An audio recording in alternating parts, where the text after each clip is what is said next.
Rotational motion, त्यालाच म्हणतात rigid body dynamics. सगळ्यात पहिले रिजिड बॉडी काय राहते? एक अशी कोणतीही बॉडी ज्या बॉडीच्या 2 पॉईंटमधलं डिस्टन्स कधी चेंज होत नाही. पॉईंट ए आणि पॉईंट बी या दोन्ही पॉईंटमधलं डिस्टन्स जर कधी चेंज होत नसेल तर या बॉडीला काय म्हणायचं? Rigid body. आणि या बॉडीच्या स्टडीला काय म्हणायचं? या बॉडीच्या मोशनच्या स्टडीला काय म्हणायचं? Rigid body dynamics. Rigid body dynamics. Rigid body dynamics. ठीक आहे. आता बघा, रोटेशनल मोशनमध्ये आपल्याला हे शिकायचं आहे की कोणत्याही रेस्टमधल्या बॉडीला रोटेट करू घालायचं असेल तर किती डिफिकल्ट जातं. म्हणजे त्या बॉडीचा मोमेंट ऑफ इनर्शिया शिकायचा आहे. ठीक आहे. फॉर एक्झाम्पल इथे आपण पाहू शकतो की डिस्कला रोटेट करायचं असेल या ॲक्सिसच्या भोवती, किंवा रिंगला रोटेट करायचं असेल, किंवा सॉलिड स्पिअर किंवा हॉलो स्पिअरला रोटेट करायचं असेल, एखाद्या रॉडला रोटेट करायचं असेल आणि वेगवेगळ्या ॲक्सिसला रोटेट करायचं असेल तर आपल्याला डिफिकल्टी लेवल वेगवेगळी असते, वेगवेगळं डिफिकल्ट जाते. सो कोणत्याही वस्तूला रोटेट करायचं असेल तर किती डिफिकल्टी जाते त्याला म्हणतात मोमेंट ऑफ इनर्शिया. रेस्टमधल्या वस्तूला रोटेट करायचं असेल तर किती डिफिकल्ट जाते, आणि रोटेट करणाऱ्या वस्तूला थांबवायचं असेल तरीसुद्धा किती डिफिकल्ट जाते, याला म्हणतात मोमेंट ऑफ इनर्शिया म्हणजे अँग्युलर मास. ज्या प्रकारे आपल्याला लिनियर मास माहिती आहे, लिनियर मास म्हणजे आपण काय म्हणू शकतो? ठीक आहे ना. लिनियर मास म्हणजे आपण काय म्हणू शकतो? एखाद्या बॉडीचं लिनियर मास म्हणजे एखाद्या बॉडीला मूव्ह करायचं असेल तर किती डिफिकल्ट जाते? Linear motion. एखाद्या बॉडीला लिनियर मोशन करू घालायचे असेल तर किती डिफिकल्ट जाते? ते म्हणजे त्याचं लिनियर मास म्हणजे इनर्शिया. काय? इनर्शिया. त्याच प्रकारे एखाद्या बॉडीला रोटेट करू घालायचं असेल एखाद्या ॲक्सिसच्या भोवती एखाद्या बॉडीला रोटेट करू घालायचं असेल तर किती डिफिकल्ट जाते, किंवा रोटेट करणाऱ्या बॉडीला थांबवायचं असेल तरीसुद्धा किती डिफिकल्ट जाते, त्याला म्हणतात अँग्युलर मास. काय म्हणतात? अँग्युलर मास. सो रेस्टमधल्या बॉडीला अँग्युलर मोशन करू घालण्यासाठी किंवा अँग्युलर मोशनमधल्या बॉडीला थांबवण्यासाठी किती डिफिकल्ट जाते त्याला म्हणतात अँग्युलर मास. लिनियर मासला इनर्शिया म्हणतात,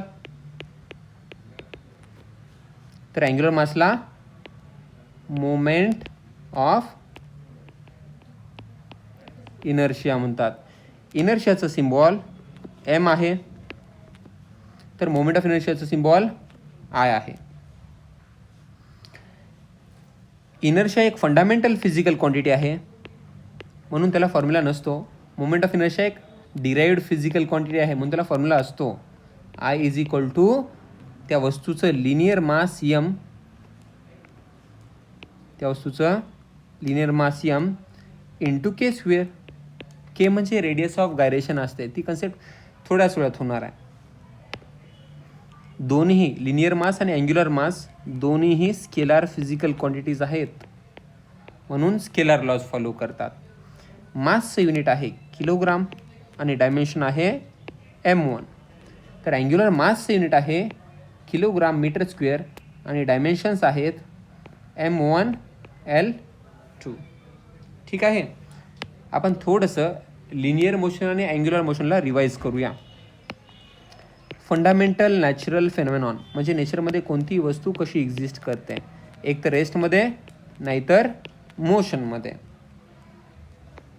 जेव्हा एखादी वस्तू स्वतःची लिनियर पोझिशन म्हणजे XY Z कोऑर्डिनेट्स आणि अँग्युलर पोझिशन म्हणजे थिटा चेंज करत नाही तर ती वस्तू रेस्टमध्ये आहे असं म्हणतात.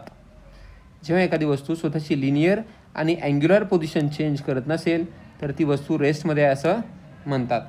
आणि जर एखादी वस्तू स्वतःची लिनियर पोझिशन चेंज करत असेल म्हणजे X1 Y1 Z1 पासून x2 y2 z2पर्यंत जात असेल किंवा एखादी वस्तू स्वतःची जर अँग्युलर पोझिशन चेंज करत असेल म्हणजे θ1 पासून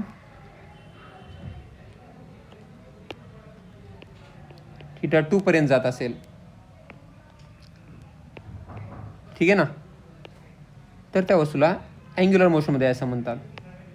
when a body do changes its linear position when a body do changes its linear position it is said to be in linear motion and when a body do changes its angular position it is said to be in angular motion. जेव्हा body स्वतःची linear position change करते त्याला linear मोशनमध्ये असं म्हणतात आणि जेव्हा body स्वतःची angular position change करते तेव्हा त्या बॉडीला अँग्युलर मोशनमध्ये आहे असं म्हणतात, ठीक आहे. त्यानंतर आपण हे पाहिलं की लिनियर मोशनमध्ये टाईम असते, अँग्युलर मोशनमध्ये सुद्धा टाईम असते. लिनियर मोशनमध्ये लिनियर मास असते, अँग्युलर मोशनमध्ये अँग्युलर मास म्हणजे मोमेंट ऑफ इनर्शिया असते I=mk², where k is radius of gyration. ती कन्सेप्ट थोड्याच वेळात येणार आहे. लिनियर मोशनमध्ये लिनियर डिस्टन्स तर अँग्युलर मोशनमध्ये अँग्युलर डिस्टन्स असते. लिनियर मोशनमध्ये लिनियर डिस्प्लेसमेंट आणि अँग्युलर मोशनमध्ये अँग्युलर डिस्प्लेसमेंट असते. Linear distance upon time, linear मोशनमध्ये लिनियर स्पीड तर angular distance upon time angular speed असते. Linear displacement upon time linear velocity तर angular displacement upon time angular velocity असते, ठीक आहे. आपल्याला एक गोष्ट माहिती आहे की जर लिनियर वेलॉसिटी कॉन्स्टंट असेल तर वेलॉसिटीचा एकच फॉर्म्युला v=s/t, s=vt, t=s/v. पण जर लिनियर वेलॉसिटी चेंज होत असेल तर एक राहते average velocity, total displacement divide by total time आणि इन्स्टंटेनियस वेलॉसिटी म्हणजे टाईम डेरिव्हेटिव्ह ऑफ डिस्प्लेसमेंट. त्याच प्रकारे अँग्युलर मोशनमध्ये सुद्धा अँग्युलर वेलॉसिटी दोन प्रकारच्या असतात. ॲव्हरेज अँग्युलर वेलॉसिटी म्हणजे total angle divide by total time. त्या बॉडीनं टोटल अँगल किती केला डिवाइड बाय टोटल टाईम. आणि इन्स्टंटेनियस अँग्युलर वेलॉसिटी म्हणजे dθ/dt, time derivative of angular displacement. जर लिनियर वेलॉसिटी कॉन्स्टंट असेल तर वेलॉसिटीचा एकच फॉर्म्युला, जर वेलॉसिटी चेंज होत असेल तर वेलॉसिटीचे दोन फॉर्म्युले. तसंच अँग्युलर वेलॉसिटी कॉन्स्टंट असेल, बरोबर ना. जर लिनियर वेलॉसिटी कॉन्स्टंट तर लिनियर वेलॉसिटीचा एकच formula. Similarly angular velocity constant तर अँग्युलर वेलॉसिटीचा एकच फॉर्म्युला. जर लिनियर वेलॉसिटी चेंज होत असेल तर लिनियर वेलॉसिटीचे दोन फॉर्म्युले आणि अँग्युलर वेलॉसिटी चेंज होत असेल तर अँग्युलर वेलॉसिटीचे दोन फॉर्म्युले, ठीक आहे. आता बघा, जर वेलॉसिटी चेंज होत असेल तर राहते ॲक्सलरेशन की बाबा टी एवढ्या टाईममध्ये किती, टी एवढ्या टाईममध्ये v - u एवढी वेलॉसिटी चेंज होत असेल तर एका सेकंदमध्ये किती वेलॉसिटी चेंज होते त्याला काय म्हणतात, ॲक्सलरेशन. सिमिलरली अँग्युलर मोशनमध्ये सुद्धा अँग्युलर वेलॉसिटी चेंज होत असेल तर अँग्युलर ॲक्सलरेशन राहते. आणि आपण म्हणतो काय म्हणतो की टी एवढ्या टाईममध्ये ω2 - ω1 एवढी अँग्युलर वेलॉसिटी चेंज होत असेल तर एका सेकंदमध्ये किती अँग्युलर वेलॉसिटी चेंज होते त्याला म्हणतात अँग्युलर ॲक्सलरेशन. जर अँग्युलर ॲक्सलरेशन आणि लिनियर ॲक्सलरेशन कॉन्स्टंट असतील तर काही प्रॉब्लेम नाही. पण जर अँग्युलर ॲक्सलरेशन आणि लिनियर ॲक्सलरेशन चेंज होत असतील तर ॲक्सलरेशनचे दोन फॉर्म्युले, एक ॲव्हरेज लिनियर ॲक्सलरेशन आणि दुसरं instantaneous linear acceleration. Average linear acceleration total change in velocity divide by total time. Instantaneous acceleration linear acceleration time derivative of velocity. तर आपण काय म्हणतो, ॲव्हरेज अँग्युलर ॲक्सलरेशन आणि इन्स्टंटेनियस अँग्युलर ॲक्सलरेशन अशा angular ॲक्सलरेशनचे सुद्धा दोन टाईप्स आहेत. ॲव्हरेज अँग्युलर ॲक्सलरेशन म्हणजे total change in angular velocity divide by total time. तर इन्स्टंटेनियस अँग्युलर ॲक्सलरेशन म्हणजे time derivative of angular velocity. ठीक आहे ना. तर लिनियर ॲक्सेलरेशन कॉन्स्टंट, तर लिनियर ॲक्सेलरेशनचा एकच formula a is equal to v minus u by t. Angular acceleration constant, तर अँग्युलर ॲक्सेलरेशनचा एकच formula omega 2 minus omega 1 by t. जर लिनियर ॲक्सेलरेशन चेंज होत असेल तर लिनियर ॲक्सेलरेशनचे दोन फॉर्म्युले ॲव्हरेज आणि इन्स्टंटेनियस. सिमिलरली जर अँग्युलर ॲक्सेलरेशन चेंज होत असेल तर अँग्युलर ॲक्सेलरेशनचे दोन फॉर्म्युले ॲव्हरेज आणि इन्स्टंटेनियस. समजलं का.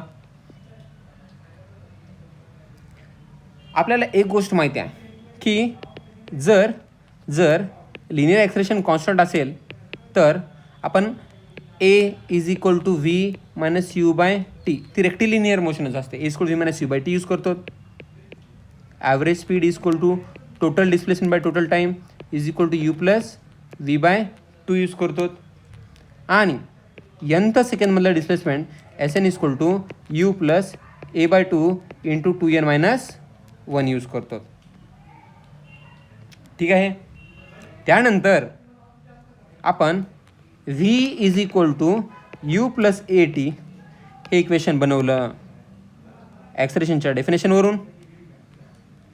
या इक्वेशनमध्ये आपण जर व्हीची व्हॅल्यू सबस्टिट्यूट केली,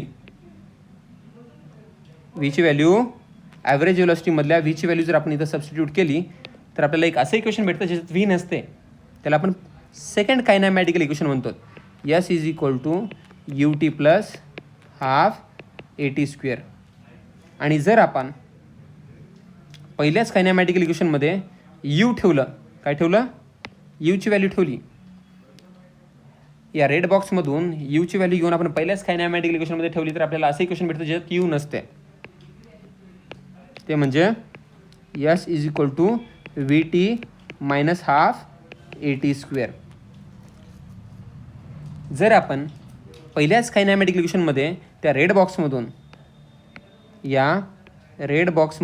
टीची व्हॅल्यू ठेवली तर, पहिल्याच कायनॅमॅटिकल इक्वेशनमध्ये या रेड बॉक्समधली टीची व्हॅल्यू ठेवली तर आपल्याला मिळते v square is equal to u square plus 2a s. V square is equal to u square plus 2as.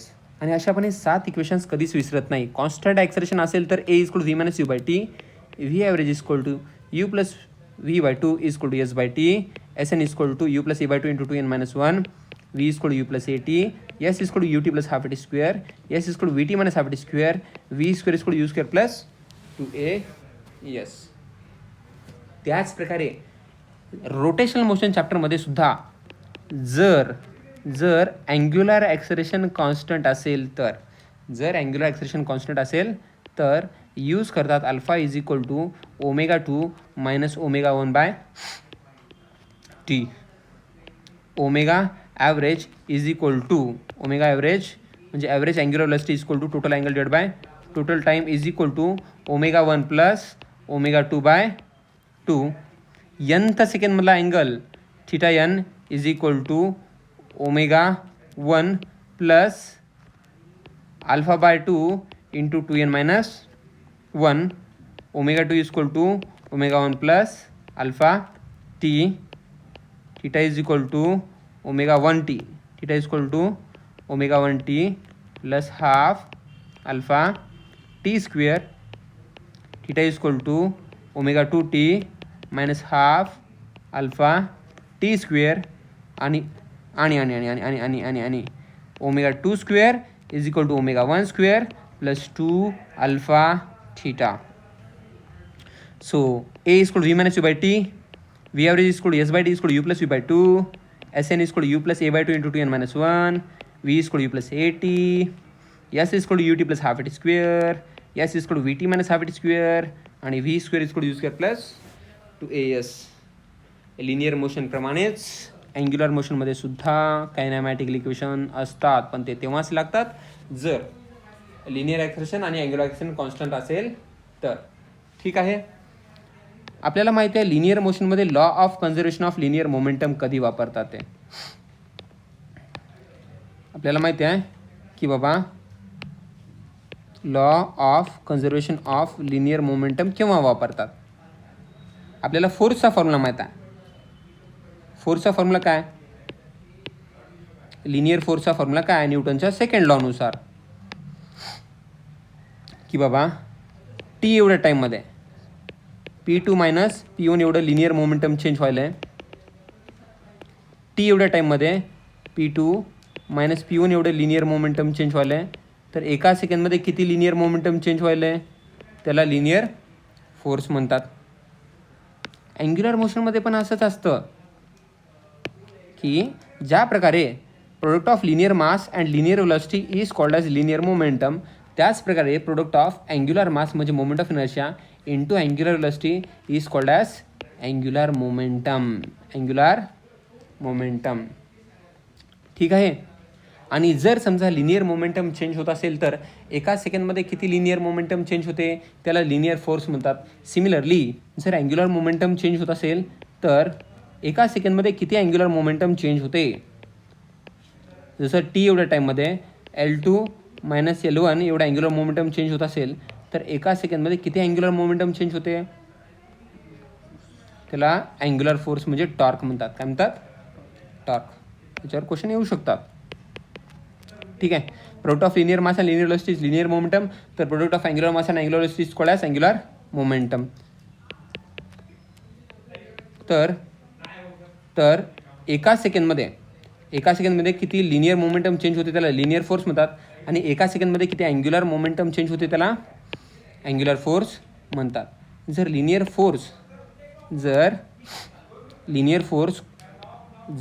Force constant असेल तर फोर्सचा एकच फॉर्म्युला. पण जर फोर्स चेंज होत असेल तर ॲव्हरेज फोर्स आणि instantaneous force. Average force total change in momentum divide by total time. Instantaneous force time derivative of momentum. ठीक आहे ना. जर समजा फोर्स कॉन्स्टंट असेल तर फोर्सचा एकच फॉर्म्युला. पण जर फोर्स कॉन्स्टंट नसेल, फोर्स चेंज होत असेल तर ॲव्हरेज फोर्स आणि इन्स्टंटेनियस फोर्स असे दोन फॉर्म्युले येतात. सिमिलरली जर अँग्युलर फोर्स कॉन्स्टंट असेल तर अँग्युलर फोर्सचा एकच फॉर्म्युला. आणि जर अँग्युलर फोर्स चेंज होत असेल तर ॲव्हरेज टॉर्क आणि इन्स्टंटेनियस टॉर्क असे टॉर्कचे दोन फॉर्म्युले. Total change in angular momentum divide by total time is called as average torque. तर time derivative of angular momentum is called as instantaneous torque. Law of conservation of linear momentum काय म्हणते? Law of conservation of linear momentum म्हणते जर कोणत्याही बॉडीवर net external unbalanced force 0 लागत असेल तर तुम्ही या एफच्या जागी 0 ठेवून द्या. आणि आन्सर काय ते P2 minus P1 is equal to 0 आणि P1 is equal to P2. याचा अर्थ जर नेट एक्सटर्नल अनबॅलन्स्ड फोर्स कोणत्याही सिस्टमवर जर नेट फोर्स 0 लागत असेल तर total initial momentum is equal to, बरोबर ना, P1 is equal to P2. Total final momentum. In short M1 V1 is equal to M2 V2. ठीक आहे.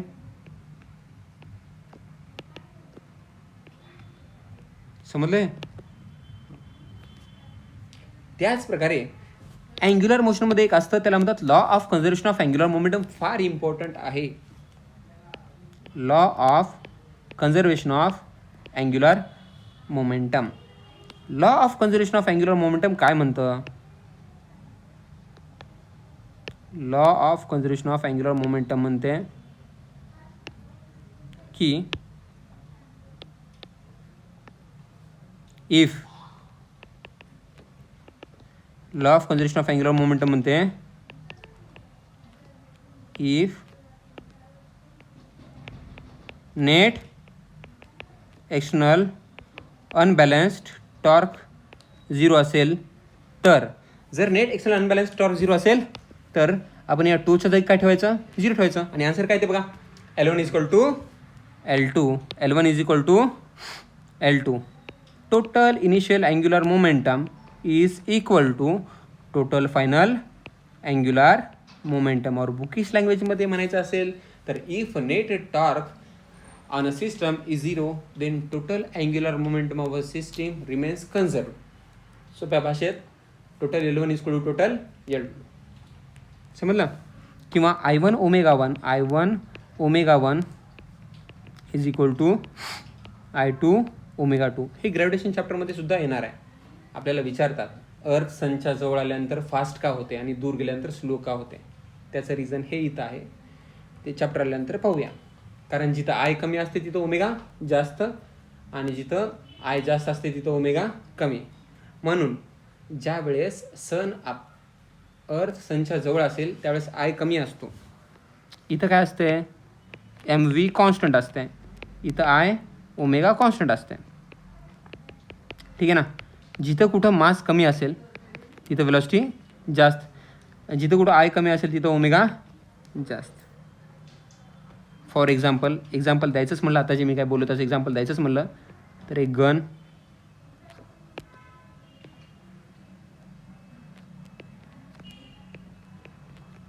आणि बुलेट. कोणाचं मास जास्त आहे गनचं, कोणाचं मास कमी आहे बुलेटचं.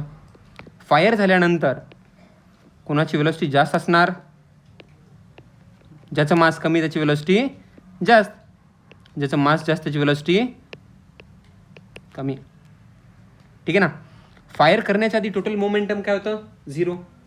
बुलेट फायर करण्याच्या आधी टोटल मोमेंटम लिनियर मोमेंटम काय होतं 0. फायर केल्यानंतर सुद्धा टोटल लिनियर मोमेंटम काय राहायला पाहिजे 0च.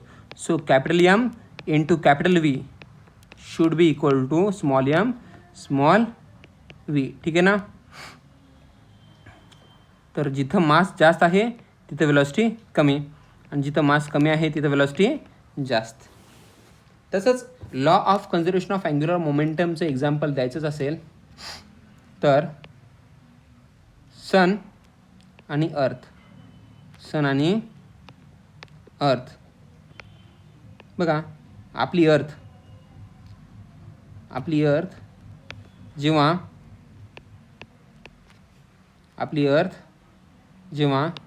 सनच्या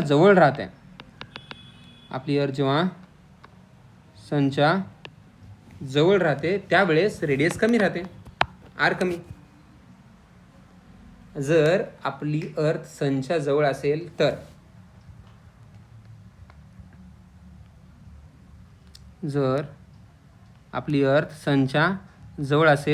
तर डिस्टन्स कमी, रेडियस कमी म्हणजे MR² कमी. MR² म्हणजे अँग्युलर मास कमी. जर आपली अर्थ सनपासून दूर असेल तर रेडियस जास्त म्हणजे MR² जास्त. MR² जास्त म्हणजे अँग्युलर मास जास्त. जिथं आय कमी तिथं ओमेगा जास्त आणि जिथं आय जास्त तिथं ओमेगा कमी. ओमेगा कुठं जास्त असते, अर्थ सनच्या जवळ असते वेळेस ओमेगा जास्त म्हणजे अँग्युलर स्पीड जास्त म्हणजे लिनियर स्पीड जास्त. आणि जर आपली अर्थ सनपासून दूर असेल तर अँग्युलर मास जास्त म्हणजे अँग्युलर स्पीड कमी, ओमेगा कमी, आय जास्त ओमेगा कमी असेल तर लिनियर स्पीडसुद्धा कमी. म्हणून ज्या वेळेस अर्थ आपली सनच्या जवळ असते त्यावेळेस ती फास्ट मूव्ह करते आणि सनच्या दूर गेल्यानंतर स्लो मूव्ह करते. सनच्या जवळ आल्यानंतर अर्थ फास्ट स्विंग, स्लो फास्ट. कळालं काय.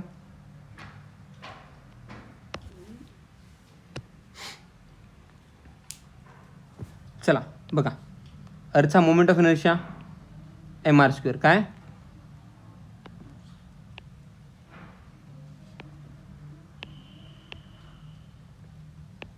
अर्थचा मोमेंट ऑफ इनर्शिया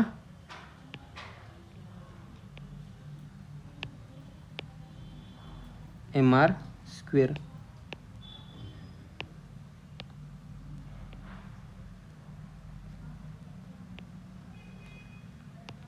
हे झालं सन आपलं.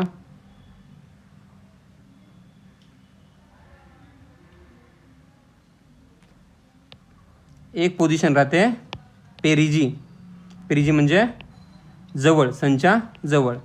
एक पोझिशन राहते ॲपोजी म्हणजे सनपासून दूर. जेव्हा अर्थ जवळ राहते तेव्हा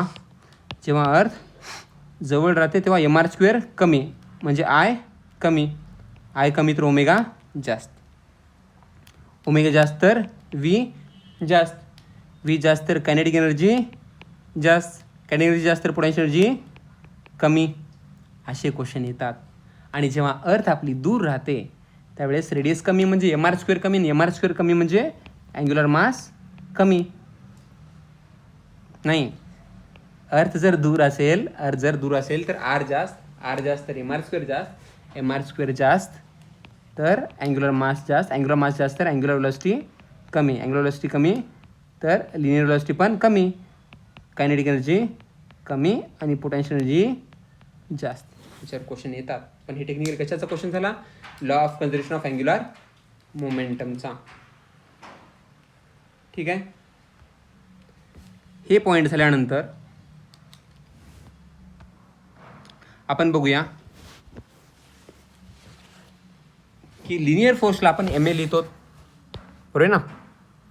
आपण f is equal to P2 minus P1/T म्हणजे M V2 minus M V1/T, म्हणजे एम कॉमन घ्या, V2 मायनस V1/T म्हणजे काय लिहितो? M a. Linear mass into linear acceleration is equal to linear force, f is equal to m a. म्हणजे आपल्याला एक कळते एफ इज इक्वल टू काय राहते? M a. तसंच अँग्युलर फोर्स म्हणजे L2 minus L1/T, L2 minus L1/T is equal to I into ω2 minus ω1/T is equal to I alpha. म्हणजे product of angular mass and angular acceleration is called as angular force. 2 is equal to I alpha. ठीक आहे. 2 is equal to I alpha. हे point झाल्यानंतर आपल्याला माहिती आहे linear work काय असतं ते. लिनियर वर्क म्हणजे dot product of linear force and linear displacement. जर फोर्स कॉन्स्टंट असेल तर dot product of linear force and linear displacement is called as linear work. W is equal to FS cos theta असतं. म्हणून work positive, negative आणि 0 काही असू शकतं depending upon angle. Acute angle असलं तर वर्क पॉझिटिव्ह, ऑप्टिक्स अँगल असलं तर वर्क निगेटिव्ह, 90 डिग्री असलं तर वर्क 0. किंवा W is equal to FX SX plus FY SY plus FZ SZ. तर इकडे अँग्युलर वर्क ज्यावेळेस आपण टॉवेल पिळतो त्यावेळेस अँग्युलर वर्क होते. काय होते? हां. तर angular work is a dot product of angular force and angular displacement. 2 theta into cos theta झालं अँग्युलर वर्क. सो अँग्युलर वर्कसुद्धा इकडे क्लॉकवाईज अँटी क्लॉकवाईज राहते ना प्रकार. पॉझिटिव्ह, निगेटिव्ह किंवा 0 असू शकते डिपेंडिंग अपॉन थीटा. किंवा अँग्युलर वर्क टो एक्स थीटा एक्स प्लस टो Y theta Y plus टो Z theta Z असू शकते. जर फोर्स कॉन्स्टंट असेल आणि इकडे अँग्युलर फोर्स कॉन्स्टंट असेल तर असा. जर फोर्स व्हेरिएबल असेल तर W equal integration of F dot DS. आणि जर अँग्युलर फोर्स व्हेरिएबल असेल तर W equal integration of tau dot D theta. कळलं का? लिनियर कायनेटिक एनर्जी आणि angular kinetic energy. Linear kinetic energy म्हणजे half mv². Angular kinetic energy म्हणजे half I ω². Half into angular mass into angular वेलोसिटीचा square म्हणजे angular kinetic energy. जी वस्तू linear motion करते त्यामध्ये लिनियर कायनेटिक एनर्जी असते, तर आपल्या फॅनमध्ये अँग्युलर कायनेटिक एनर्जी असते कारण ते अँग्युलर मोशन करत असते. रोल होणाऱ्या वस्तूत अँग्युलर कायनेटिक एनर्जी असते. अँग्युलर आणि लिनियर दोन्ही. पुढे चाललंय म्हणजे लिनियर, रोटेट व्हायला म्हणून अँग्युलर. जी कोणती वस्तू लिनियर मोशन करते त्यात linear kinetic energy half mv². जी कोणती वस्तू रोटेट करते त्याच्यात angular kinetic energy half i omega square. आणि जी कोणती वस्तू रोल करते, काय करते, म्हणजे लिनियर आणि रोटेशनल मोशन दोन्ही, त्यामध्ये दोन्ही कायनेटिक एनर्जीज असतात. हे या चॅप्टरच्या शेवटी आपल्याला लागणार आहे. आता एवढ्या सगळ्या वेळेस आय आय आय आलंय. आय म्हणजे moment of inertia, moment of inertia म्हणजे अँग्युलर मास. तर आपण पुढच्या व्हिडिओत बघू की अँग्युलर मास म्हणजे मोमेंट ऑफ इनर्शिया काय असते.